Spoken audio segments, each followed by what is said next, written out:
विश्वानि देव सवितर्दुरितानि परासुव यद्भद्रं तन्नयासुव।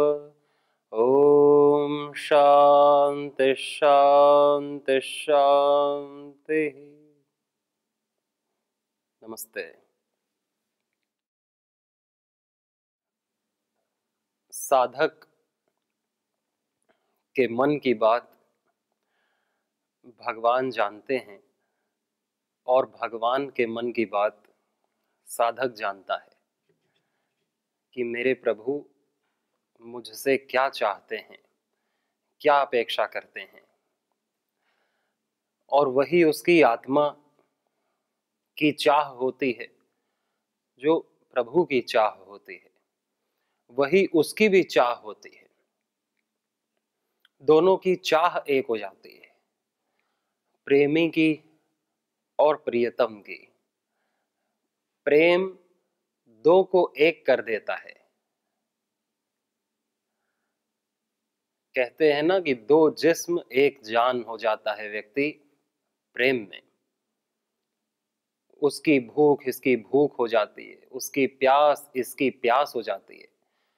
दोनों का मन एक हो जाता है, चाहतें एक हो जाती हैं। मम व्रते हृदयम ते दधामि मम चित्तम अनुचित्तम ते अस्तु मम वाचम एक मना जुषस्व प्रजापतिस्त्वा नियुनक्तु मह्यम। यही मंत्र, एक होने का मंत्र, कि हमारा मन एक हो जाए, हमारे विचार एक हो जाएं। गुरु शिष्य के लिए कहता है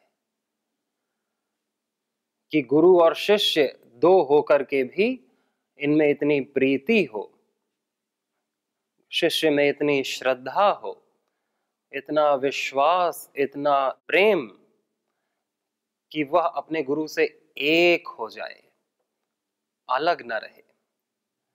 वही गुरु तत्व उसके भीतर भी आ जाए, वो भी गुरु बन जाए। इसी तरह तो यह गुरु परंपरा चलती हुई आई है कि शिष्य जब एक मना होता है अपने गुरु से तो वह गुरु हो जाता है और वही उस परंपरा को आगे बढ़ाता है। अपने शिष्यों को भी वही उपदेश करता है जैसा उसके गुरु ने उसे व्याख्या की थी, उपदेश किया था, एक मन होने का।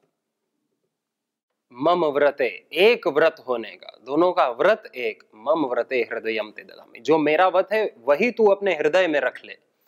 गुरु कहता है जो मैंने व्रत धारण किया है अपने जीवन को खरा बनाने का, पवित्र बनाने का, वही व्रत तेरा है। जो मेरे चित्त में ज्ञान पिपासा है, भक्ति की लालसा है, वही तेरे चित्त में भी हो। हमारा मन एक हो जाए, हमारे लक्ष्य एक हो जाए तो सब एक हो जाए। गुरु सिद्ध है, वही चाहता है कि शिष्य भी सिद्ध हो।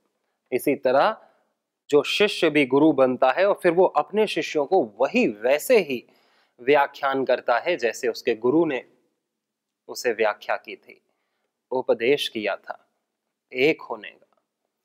और यही भगवान अपेक्षा करते हैं अपने भक्त से, अपने साधक से, हर एक मनुष्य से। भगवान यही अपेक्षा करते हैं कि तुम मेरे चित्त वाले हो जाओ। मन मना भव मद भक्तो मद याजी माम नमस्कुरु मामे वैश्यसी सत्यम ते प्रति जाने प्रियोसी में। कि वह मेरा सबसे प्रिय होता है जिसके पास मेरा मन है, जो मेरे मन वाला हो गया है। मम, जो मेरा मन जिसके पास है, यानी कि प्रभु की इच्छा ही जिसकी इच्छा है, जैसी प्रभु की इच्छा वैसी मेरी इच्छा। जिसमें प्रभु राजी उसमें उनका भक्त राजी। जहां ले चलोगे भगवन वहीं मैं चलूंगा, जहां नाथ रख दोगे वहीं मैं रहूंगा। जैसी प्रेरणा करोगे वही मैं करूंगा। तुम्हारी शरण होके तुम्हारा ही काम करूंगा, तुम्हारा ही नाम बढ़ाऊंगा। मन मना भव, मेरे मन वाला हो जा। मन मना भव, मद भक्तो मेरा भक्त हो जा। मद याजी, मेरा यजन करने वाला हो, मेरे लिए पुरुषार्थ करने वाला हो। माम नमस्कुरु, मुझे ही नमस्कार कर। मां में वैश्यसी सत्यम ते प्रति जाने प्रियोसी में, वही मेरा सबसे प्रिय होता है। तो जो जिसका होता है उसे प्यारा तो लगता ही है। अब जो कुत्ते का अपने ख्याल रखता है तो कुत्ता उससे कितना प्यार करता है।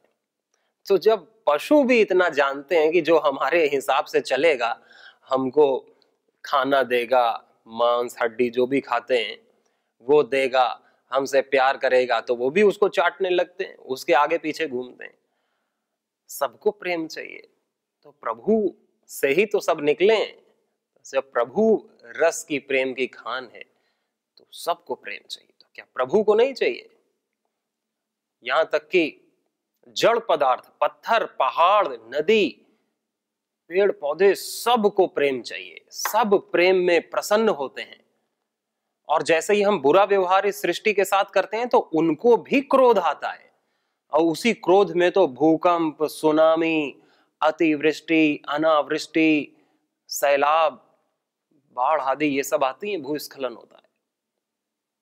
प्रेम पूर्वक मनुष्य जब इस प्रकृति के साथ बरतता है, इसका अति दोहन नहीं करता, इसको मातृवत मान करके इसका ख्याल रखता है, और ये जो देती है उसे प्रेम पूर्वक भोगता है, तो कोई दिक्कत नहीं होती।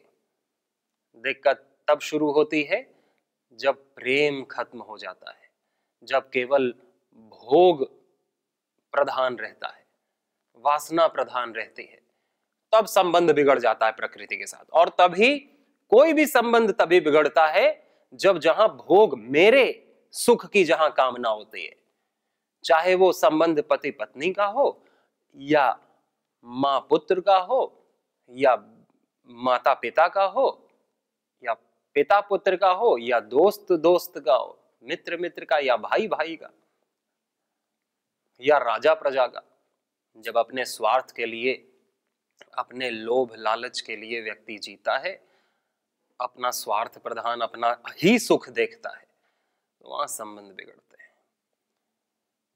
और जब एक मन वाले हो जाते हैं कि प्रजा की जो इच्छा है वही राजा की इच्छा है, और जो राजा की इच्छा है वही प्रजा की इच्छा है, दो एक हो गए।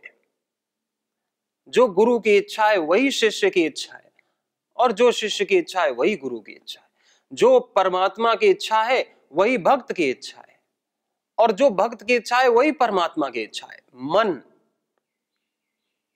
बदल गए, भक्त का मन भगवान के पास चला गया और भगवान का मन भक्त के पास चला आया। जैसे कि भरत जी जब वन में राम जी से मिलने गए, तो भगवान श्री राम ने कहा कि भरत तुम जैसा कहोगे मैं वैसा करूंगा, बताओ क्या करूं।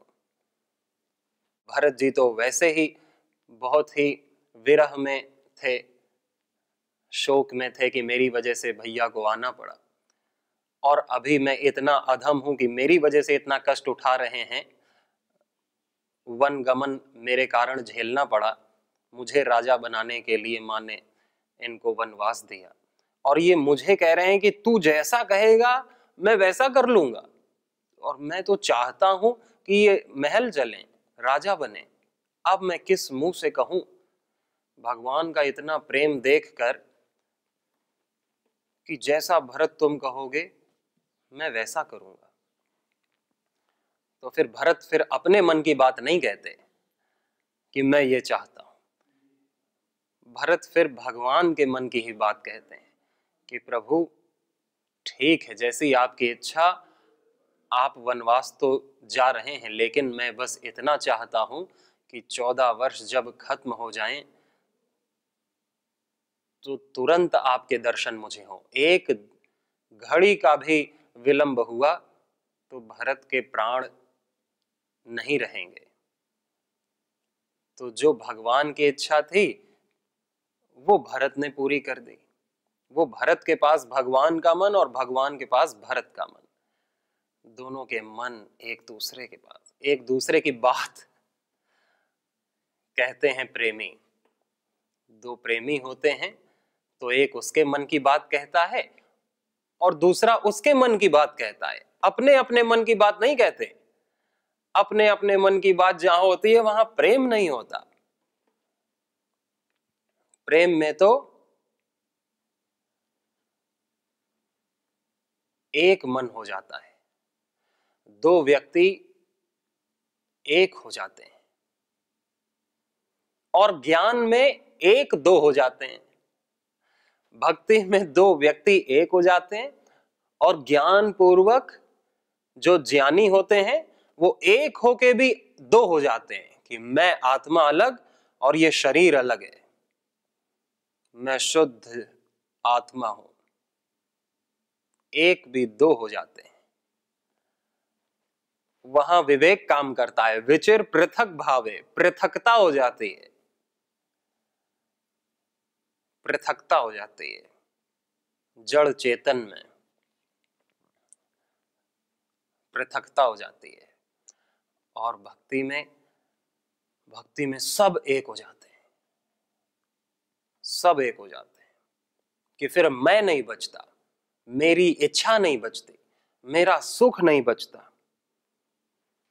बस अपने प्रियतम के लिए, अपने चाहे अपने भगवान के लिए या अपने गुरु के लिए अपने जीवन हो, अपने ध्येय के लिए अपना जीवन हो। उसी को संसार में लोग पागल कहते हैं कि ये तो अपने लिए जी ही नहीं रहा है, इसे तो अपने लिए कुछ चाहिए ही नहीं, ये तो हम जैसे रस का भोग कर रहे हैं वैसे तो ये भोग ही नहीं कर रहा है। ये कहां किसके लिए जी रहा है, किसके लिए पागल है? न इसे खाने की सुध, न पीने की सुध, न घूमने फिरने की सुध, न कमाने की सुध, न परिवार बनाने की सुध। पता नहीं किस चक्कर में, अपने किस बाबा के, किस गुरु के चक्कर में पड़ा हुआ है, किस भगवान के चक्कर में पड़ा हुआ है। उसे दुनिया पागल कहती है। जैसे कि संत रविदास को कहती थी, मीराबाई को कहती थी, कोई भी हो, यह संसार में जो भी व्यक्ति हैं वो अपने सुख पर केंद्रित हैं, अपने सुख की संवेदना को जानते हैं। दूसरा भी सुख चाहता है, उसके मन की संवेदनाएं हैं उससे अनभिज्ञ हैं। बस चाह है कि मेरे मन की सारे संकल्प पूरे हों, उसी में मेरा सुख है। मेरे मन की जो कामनाएं हैं, मेरी मनोकामनाएं वो पूरी होती रहें, उसी में सुख है। अपने संकल्प की पूर्ति में ही सुख है, अपनी मनोकामनाओं की पूर्ति में ही सुख है। जबकि भक्त की कोई इच्छा नहीं होती, निष्काम हो जाता है। शिष्य की अपनी कोई इच्छा नहीं होती, वो भी निष्काम हो जाता है अपने गुरु के आगे, उस विराट ज्ञान निधि के आगे। और यदि उसकी कोई इच्छा है तो फिर वो शिष्य नहीं है। दीक्षा लेके भी, मंत्र लेके भी, आश्रम में रह के भी, गुरु के पास रह के भी वह शिष्य नहीं है। जिसके मन में स्वयं की इच्छाएं हैं, जो अपनी इच्छाओं को मार नहीं सका, अपनी कामनाओं को, तो वो क्या समर्पण किया है उसने? केवल सर झुकाया है, लेकिन सर के अंदर जो कामनाएं वो तो खड़ी हुई हैं कि मेरी कामनाएं पूरी होनी चाहिए और गुरु को पूरी करनी है। गुरु ने नहीं पूरी करी तो बस मैंने गुरु बदल दिया। मैं दूसरे भी बहुत आश्रम है, तो वो उसे कहीं गुरु नहीं प्राप्त हो सकता, कहीं मार्गदर्शन नहीं प्राप्त हो सकता। कहीं विश्रांति नहीं मिल सकती, कोई आश्रम बनाया ही नहीं गया ऐसे तथाकथित शिष्यों के लिए। आज का शिष्य, तथाकथित शिष्य यही चाहते हैं कि गुरु जी हमारी मनोकामना पूरी करते रहें, हमारी जो भी लालसाएं हैं, इच्छाएं हैं, वो गुरु के पास जाने से पूरी हो जाए या भगवान के पास जाने से पूरी हो जाए। इसीलिए गुरु बनाते हैं, इसीलिए भगवान को मानते हैं कि हम गुरु को उनका दायित्व याद दिलाते हैं कि गुरु जी हमारा ये हो जाए, ऐसा हो जाए, हमको ये चाहिए, हमको ये दे दो, या भगवान जी ऐसा कर दो, आपको ऐसा करना चाहिए, हमें ये दो, हमें ये दो। भगवान के कर्तव्य उन्हें याद दिलाते हैं कि जैसे वो भूल गया हो हमें देना, हम याद दिलाएंगे वो दे देगा। 1.25 मन पेड़ों के लिए, लड्डू के लिए भगवान अपने कर्तव्य नहीं भूलता, ज्ञानी अपने कर्तव्य नहीं भूलता, गुरु नहीं भूलता। भूलना हमें है, अपने कर्तव्यों को नहीं, अपने अधिकारों को, कि मेरा क्या अधिकार है, अपनी इच्छाओं को, अपनी कामनाओं को, कि कोई हमारा नौकर नहीं बैठा यहाँ पे जो हमारी कामनाएं पूरी करने के लिए बैठा है। हम इसीलिए जन्म लिए हैं कि ये धरती, ये सृष्टि हमारी कामनाएं पूरी करे। हमने इसलिए जन्म लिया कि लोग हमारी वासनाओं को तृप्त करते रहें, और वासनाएं घटी थोड़ी हैं, और कितनी हमारी वासनाएं पूरी हो चुकी हैं, लेकिन क्या वो खत्म हो गई? कितनी बार हमने भोग भोगा, तो क्या वासनाएं कभी तृप्त हुई? कामनाएं खत्म हो गई, नाश हो गई? वो तो वैसी की वैसे ही खड़ी हैं, कोई नहीं कम कर पाया। और हम आज भी ऑर्डर चलाते हैं कि उसे ऐसा करना चाहिए, उसे ऐसा करना चाहिए। दूसरों को कर्तव्य याद दिलाते हैं कि तुमने ऐसा करना था, ऐसा क्यों किया? कामनाएं हमारी, और हम राजा की तरह दूसरों पर आरोप करते हैं कि तुमने पूरी नहीं की। कोई हमारा गुलाम नहीं है इस धरती पर, हम ही अपनी कामनाओं के गुलाम हैं, हम ही अपनी इच्छाओं, वासनाओं के, अपनी आदतों के, इंद्रियों के गुलाम हैं। और हम चाहते हैं कि दूसरे हमारे गुलामी करें, दूसरी हमारे को खुशी देते रहें, हमारे संकल्प को पूरे करते रहें, हमारी इच्छाओं को पूरी करते रहें, हमें पुरुषार्थ की जरूरत ना पड़े। इस धरती पर कोई हमारा गुलाम नहीं, ये हमारा कोई विधान नहीं कि दूसरी हमारी कामनाओं को पूरी करे, क्योंकि कामनाएं कभी पूरी होती नहीं। सारी कामनाएं तो कभी पूरी नहीं होती, और जो पूरी हो भी जाती हैं तो क्या वो खत्म हो जाती हैं? वो पूरी नहीं होती, वो तो कामना को और जगा देती हैं। कामना कभी पूरी नहीं होती। कामना पूरी होने का मतलब है कामना खत्म हो गई। तो जैसे मैंने अभी भोजन की कामना की तो भोजन मिल गया, तो भोजन की कामना पूरी हो गई क्या मिलने के बाद? फिर कभी नहीं होगी, फिर होगी, सारी कामनाएं फिर होंगी। उसके लिए मुझको पुरुषार्थ करना होगा, और भोग केवल इसी शरीर के लिए है। यह भी मुझे जानना होगा कि मेरा जीवन इस शरीर से कोसों दूर भी है, मेरा अस्तित्व इस शरीर से भिन्न भी है। जो मूल अस्तित्व है मेरा, वो तो मेरा स्वभाव है, मेरी आत्मा है, जो अनुभव करती है, जो भोगता है, जो चेतना आधार है। केवल इस शरीर की पूर्ति करने से शरीर तो बचना नहीं, कि शरीर की पूर्ति करते करते ये शरीर अमर हो जाएगा। ये शरीर वैसे भी बूढ़ा होना है, रोगी होना है और मरना है, और कोई जरूरी नहीं कि बूढ़े होके ही मरना है। बच्चे भी मर रहे हैं, नवजात शिशु भी मर रहे हैं, पेट के अंदर भी मर रहे हैं, पेट के बाहर भी मर रहे हैं माँ के। कोई उम्र थोड़ी है। खाना खा के भी मर रहे हैं, भूखे होके भी मर रहे हैं, अमीर होके भी मर रहे हैं, दरिद्रों के भी मर रहे हैं, आईएएस, गवर्नर, पीएम, सीएम होके भी मर रहे हैं, फकीर होके भी मर रहे हैं, दरिद्र होके भी मर रहे हैं। इसलिए इसको प्रधान मान करके जीना अपने जीवन को व्यर्थ करना होता है, बहुत भयंकर अज्ञान में जाना होता है। अपने आत्मा को मान करके जीना कि जो मेरी आत्मा की भूख है वो शाश्वत, आत्मा शाश्वत है और आत्मा के सारे गुण शाश्वत हैं, आत्मा के सारे संबंध शाश्वत हैं और आत्मा का संबंध आत्मा से होता है और आत्मा सब में है। हम सब एक हैं, हम सब ईश्वर के नाते एक ही ईश्वर की संतानें, ये सब आत्माएं हैं। और इस आत्मा को जो मान करके जीता है, फिर अपने उसकी कोई कामना नहीं रहती। वो चाहता है, वो वीर हो जाता है, वीर धीर, कि ये शरीर गया तो गया, आत्मा तो नहीं, ये शरीर तो मैंने अनंत बदले, कोई 1000 लाख नहीं, अनंत बदले और फिर एक नया मिलेगा। लेकिन मैं गलत रास्ते पे नहीं चलूंगा, लेकिन मैं दूसरों को धोखा नहीं दूंगा। क्यों धोखा दूं? भोजन के लिए, पद के लिए, पैसे के लिए, कि जिसकी कोई गति नहीं, जो कभी ठहरा नहीं, जो मुझे तृप्त कर पाया नहीं। आत्मा के लिए धोखा देने की जरूरत ही नहीं। सारे धोखे इसी संसार की वस्तुओं के लिए होते हैं।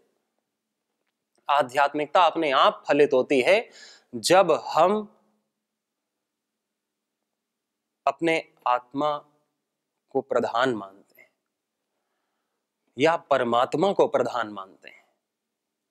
ध्यानी, ज्ञानी अपनी आत्मा को प्रधान मानता है, भक्त परमात्मा को प्रधान मानता है और फिर उसकी स्वयं की कोई इच्छा नहीं होती कि प्रभु मैं क्या इच्छा करूं, इस शरीर के लिए इच्छा करूं, ये तो तुम दे ही रहे हो, मिल ही रहा है, और नहीं भी मिला तो क्या, कोई हानि तो नहीं है मेरी, नहीं भी मिलेगा तो क्या है।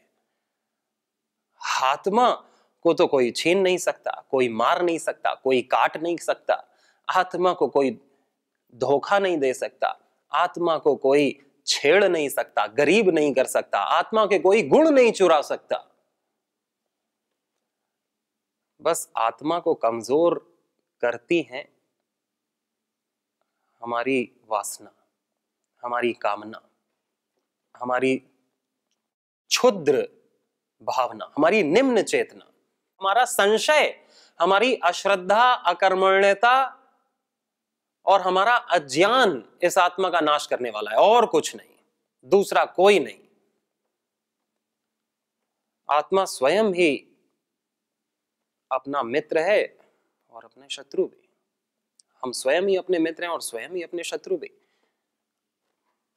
भगवान के, गुरु के अनुकूल आचरण करते हैं तो हम अपने मित्र होते हैं, नहीं तो हम अपने भयंकर शत्रु होते हैं। भयंकर, पूरी दुनिया मिलके भी आदमी का इतना नाश नहीं कर सकती जितना नाश आदमी स्वयं अपना करता है, और पूरी दुनिया मिलके भी व्यक्ति की इतनी उन्नति नहीं कर सकती, उद्धार नहीं कर सकती जितनी व्यक्ति स्वयं अपना उद्धार कर लेता है। पूरी दुनिया मिलके भी व्यक्ति को एक रास्ते पर नहीं चला सकती, व्यक्ति खुद चलता है उस रास्ते पर। जिसको नहीं जाना वो नहीं जाएगा। पूरी दुनिया मिलके भी, कोई कितनी भी प्रेरणा करे, जो अपने आदतों से मजबूर है वो मजबूर ही रहेगा। जो अडिग है अपने सिद्धांतों पर वो अडिग ही रहेगा, वो फिर प्रलोभन में नहीं आएगा। जो आत्मज्ञानी है, जो आत्मा के रस से जो संतुष्ट है स्वयं से, वो इस संसार के किसी भी भोग से आकर्षित नहीं होगा। कोई भी लोभ, दुनिया का कोई भी प्रलोभन उसे लोभी नहीं बना सकता, उसे डिगा नहीं सकता। यह सत्य है कि हमारी कामनाएं जब शांत हो जाती हैं और हम जब निडर हो जाते हैं, हम जब मरने से भी नहीं डरते कि शरीर का नाश तो होना ही होना है, और कल क्या आज हो गया है, हो ही गया है, बस घटित होना बाकी है। मृत्यु, जन्म, इस शरीर में जैसे आत्मा प्रवेश करती है शिशु में, उसी समय तय हो जाता है कि ये मरा है, इसका मरना तय। और वो अपना मरना तय मान ले तो वो शरीर के लिए नहीं जिएगा। लेकिन जिसे पता है कि मैं मरा नहीं हूं, मैं तो जी रहा हूं और मैं अभी जीऊंगा, मैं मरूंगा नहीं, इस झूठ को जो मान ले वो तो फिर अपने शरीर के ही सुरक्षा और भोग में लगेगा, जो शाश्वत है उसे भूल जाएगा, और जो अनित्य है उसे याद रखेगा, उसके लिए जीवन होगा। तो भगवान के सामने जाते ही हमारे मन हमारा नहीं होना चाहिए, हमारा मन खत्म हो जाना चाहिए और भगवान का मन हमारे मन में आ जाए। जप करते समय, ध्यान करते समय, अग्निहोत्र यजन करते समय, पूजन करते समय, योग करते समय, सत्संग करते समय भगवान का मन हमारे मन में आ जाए, गुरु का मन हमारे मन में आ जाए। यही वेद की आज्ञा है कि मम व्रते हृदयम ते दधामि, मम चित्तम अनुचित्तम ते अस्तु, मम वाचम एक मना जुषस्व बृहस्पतिष्ट्वा नियुनक्तु मह्यम। यही भक्ति है, एक होना। सभी को बहुत सारी शुभकामनाएं। नमस्ते।